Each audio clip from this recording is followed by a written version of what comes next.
This is about the rebirth of Mr. Al in Chicago. Mr. Al. He is assistant professor in ecology and evolution at the Chicago University, and with the apparent intention to expose the criminality of mafia, corruption and nepotism, Mr. Al made an experimental investigation with the support of the Chicago University, with the conclusion that most frequent names must be related to corruption, nepotism, and the roots of the mafia ruling the Italian universities, and, apparently, not the American ones. For Mr. Al, it is just a matter of names and frequency, and despite the lack of evidences, above the laws, blaming and defaming innocent people, he decided that all the Mr. Smith and Johnson are criminals, and have to be in the pillory because of the frequency of their names. Dear University of Chicago, despite my name is not in the list of Mr. Al, I understand what list Mr. Al is from. Mafioso. The cultural trademark of Mr. Al is clear, much more than the crimes of the people he is blaming. Dear Chicago University, quoting indisputable, incontrovertible evidences, like the school books and the school programs, all, with no exception, pretend and demand the Renaissance culture is Italian intellectual legacy, with Michelangelo and Galileo. And Italy well represents the Renaissance culture better than any other country. I wonder. The Renaissance culture was a rebellion against the Catholic tradition and dogmas. The Renaissance culture was a rebellion against the mafia of the nepotism, corruption, simony, and the indulgency fees. The Renaissance culture was a rebellion against the godfather above the laws. The best of the Renaissance culture was made of Catholic heresies, blasphemies, systematically persecuted by the Catholic Inquisition. Starting from the freedom of conscience to have a personal opinion in philosophy, cosmology, science, art, religion. Starting from the very same reasons dividing Europe for ages, since the end of the Dark Ages. Dear President of the Chicago University, could you tell? How did the Renaissance culture turn up to be intellectual legacy of the persecutors of the Renaissance culture? Dear Chicago University, is it clear? At the time of the Renaissance in Italy was the Counter-Reformation and the Inquisition. Michelangelo was censored while he was still alive, and Galileo was isolated for the most of his life.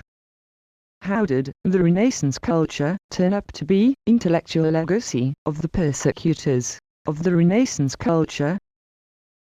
Is it possible to confuse victims and persecutors? From the analysis of evidences, like the school books and school programs, this is what emerge, with no exception. And this is what all the professors demand in order to pass the exams, all, with no exceptions, whatever is the frequency of their names. And I like to make clear, this happens also at Harvard, Yale, Oxford, and Cambridge.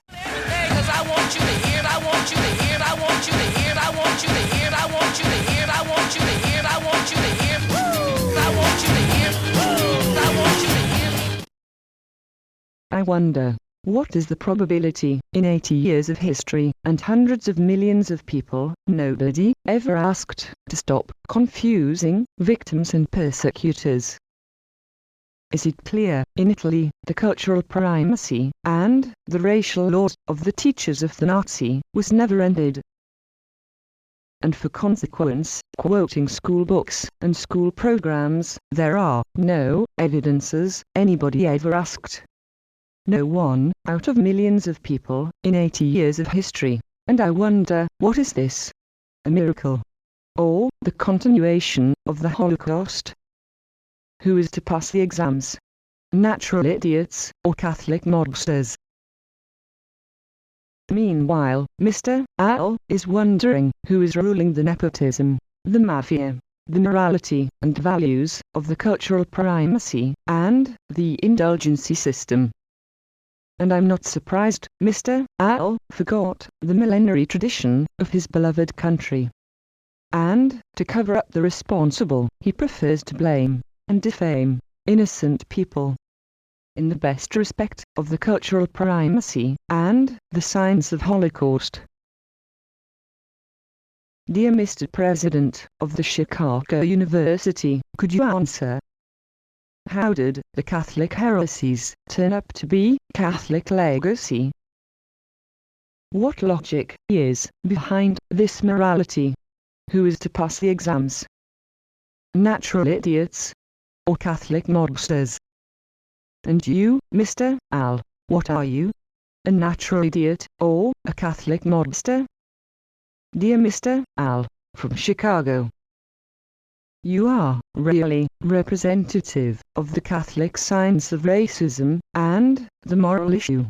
The main problem of Italy. Mafioso. And to speak out, clearly, concerning the conscience and the responsibilities of such a scumbags. The honorable professors, in the picture of my degree ceremony, did not confirm my degree with marks, with their signature on it, and made me do the figure of the impostor.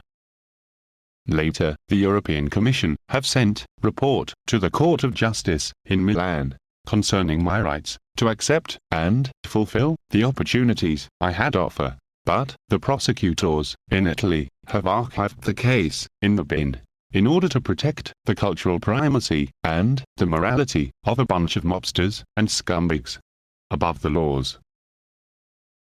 In Italy, the true degrees became fake, and fake degrees became true, but are not miracles. And should not surprise if, after faking documents in the public offices, such very moral mobsters also pretend to defame and to accuse their victims. In fact, the victims may have good reasons to organize revenge and should be arrested, defamed, vilified, tormented, and tortured, in accord with the cultural primacy and the morality of the Godfather. In conclusion, I am not surprised Mr. Al didn't check the school books to find out concerning Italian mafia, planet-wide, and forgot the millenary tradition of nepotism and corruption of his beloved country, since long before the Italian flag was ever invented. I wonder he forgot casually, or he is mafioso to the bones. With best regards to the Godfather.